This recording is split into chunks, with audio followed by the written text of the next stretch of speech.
Bismillahirrahmanirrahim. Assalamualaikum warahmatullahi wabarakatuh.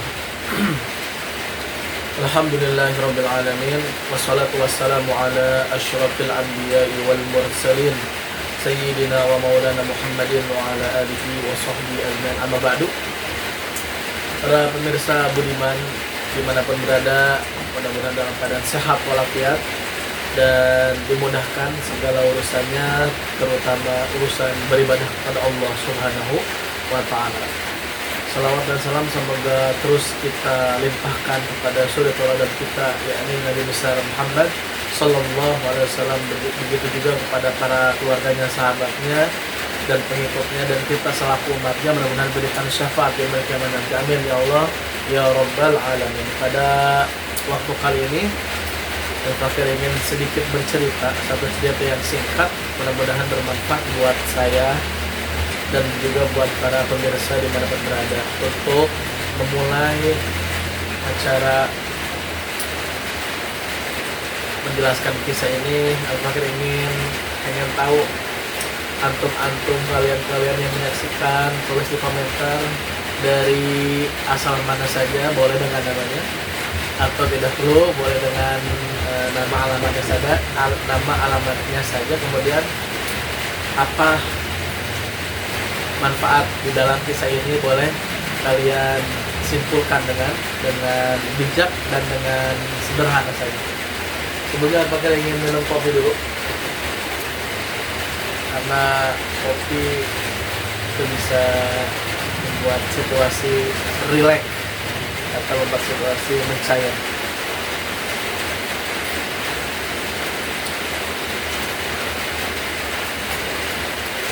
Jadi kisah ini bermula dari seorang sufi atau orang soleh, yang mana orang sufi itu sedang keluar dari kampungnya untuk mengikuti peperangan atau untuk membela kaumnya, yakni kaum orang-orang baik, orang-orang soleh atau orang muslim, di sebuah desa yang bernama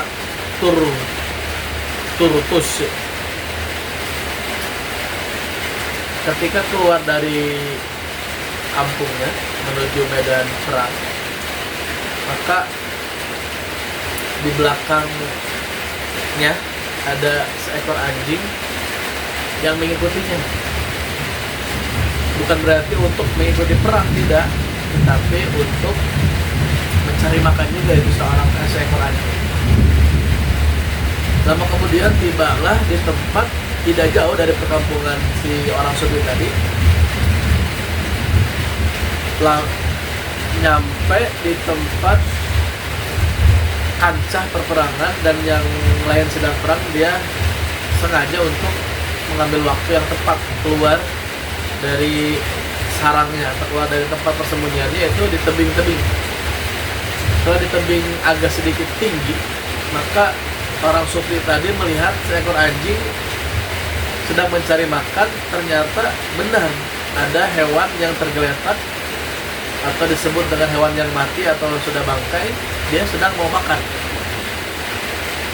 Namun orang sufi tadi memperhatikan, ternyata tidak dimakan, padahal si anjing tersebut sedang merasa kelaparan atau sangat lapar. Namun tidak dimakan, tapi dia dibiarkan saja tuh bangkai hewannya oleh anjing. Namun sang sufi tadi melihat, penasaran nih, apa yang akan terjadi kalau tidak dimakan? Bisa jadi oleh hewan lain ini dihabiskan. Bisa jadi hewan lain mengambil makanan tersebut dan dia tidak terbagi. Ternyata anjing tadi, seekor anjing tadi yang menemukan makanan bangkai yang tinggal dimakan, yang besar, mungkin seperti hewan rusa atau seperti hewan yang lainnya, maka si anjing tadi pergi menuju arah balik, menuju dekat kampungnya, yang mana dekat kampung si orang sufi tadi. Ternyata ketika sampai di kampungnya, anjing tersebut memanggil teman-temannya, atau mungkin kalau kita disebutnya saudara-saudaranya. Ternyata anjing tadi mengingat atau punya masih punya rasa untuk ingin berbagi dengan anjing-anjing yang lainnya, nggak mau makan sendiri. Setelah tiba di kampungnya, kemudian bergegaslah tuh beberapa anjing banyak untuk menyantap hewan tadi yang ditemukan tergeletak atau bangkai tadi. Seorang supir tadi menyaksikan kejadian tersebut, benar-benar sangat indah dan sangat luar biasa. Setelah anjing tadi berdatangan karena salah satu anjingnya menemukan makanan, semua turun, artinya berada di dekat hewan yang sudah mati tadi, dimakan, dilahap oleh teman-temannya si anjing tadi. Dan ketahuilah bahwa anjing yang pertama kali tadi menemukan hewan meninggal atau hewan mati atau bangkai, dia berada di posisi belakang dan duduk dengan santai menyaksikan teman-temannya makan terlebih dahulu.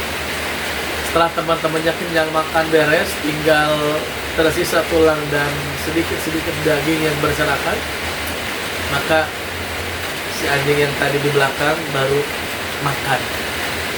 Setelah teman-teman anjing yang pulang, dia baru datang ke tempat situ dan makan sisa-sisa bekas teman-temannya anjing. Masya Allah, segitu seekor anjing masih ada rangsangan, atau ada, kalau kita mah ya rangsangan untuk mengajak temannya makan. Dan emang banyak di cerita-cerita kita pun yang menyaksikan di pinggir jalan di mana ada kucing, ada barang-barang makannya dan hewan-hewan yang lain. Begitu contoh menarik buat kita.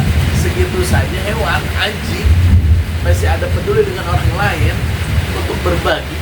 Apalagi kita sebagai manusia yang sempurna dalam ciptaannya nih, punya akal yang luar biasa, penglihatan yang enak, gerak-gerak tubuh yang mudah digerakkan atas izin Allah dan diberikan kepada kita. Nah, daripada itu, ini anjing, kalau kita tarik kesimpulannya, memiliki sifat ibsar. Ibsar itu artinya mendahulukan keperluan orang lain daripada dirinya. Nah, ini mungkin kita belum sampai ke sini nih. Nah, daripada itu, ketika kita punya makanan, punya harta, dapat hadiah dengan benar dengan halal, jangan lupakan orang-orang terdekat kita, apalagi yaitu orang tua kita, mertua kita, anak kita, istri kita, apalah gitu ya, dan juga tetangga-tetangga kita yang lebih dekat atau yang dekat. Terima kasih. Jadi jangan sampai kita hidup kalah dengan contoh yang tadi, hewan tadi. Hewan masih peduli dengan hewan yang lain, artinya punya insting yang untuk ingin berbagi dengan orang lain, karena berbagi itu tidak akan menghabiskan harta kita, melainkan berbagi akan menumbuhkan harta kita. Jadi nggak ada ceritanya orang sering berbagi, orang sering bersedekah, dia akan jatuh miskin. Gak ada. Yang ada orang yang pelit dan tidak mau berbagi, dia akan jadi miskin. Na'udzubillah. Jadi mudah-mudahan kita semua di sini yang menyaksikan dimudahkan oleh Allah untuk peduli terhadap orang lain, terutama tentang makanan-makanan pokok yang kita makan dalam kehidupan sehari-hari kita. Mudah-mudahan dengan kisah ini yang simpel dan banyak kekurangannya bisa diambil hikmahnya dan mendapatkan manfaat dari kisah ini, dan juga mendapatkan ridho dari Allah Subhanahu wa Ta'ala.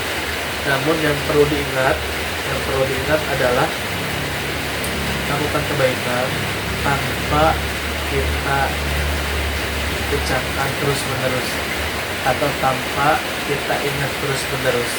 Emang sesuatu boleh kita mengingatnya dengan berniat tahadus bin nikmah. Jadi kalau dengan niat yang lain, takutnya hati kita nggak kuat, yang ada ria dan sombong, maka amalan kebaikan tadi bisa musnah dan sirna. Na'udzubillah min dzalik. Karena daripada itu, kata Luqmanul Hakim, seorang ayah yang bijak, dua hal yang harus diingat. Ingatlah kebaikan orang lain terhadap kita, dan lupakan kebaikan kita terhadap orang lain. Jadi harus diingat kebaikan orang lain kepada kita, dan lupakan kebaikan kita kepada orang lain. Jadi berbuat baik segera lupakan, karena semuanya sudah ada catatan dari Allah Subhanahu wa Ta'ala. Mudah-mudahan bermanfaat. Mohon maaf bila kisah ini banyak kurang menariknya, tapi mudah-mudahan bisa diambil kesimpulan. Jangan lupa subscribe, like, komen, dan kasih tahu antum-antum kalian semua para pemirsa di mana orang mana alamat, silahkan di komentar. Terima kasih. Saya akhiri. Assalamualaikum warahmatullahi wabarakatuh.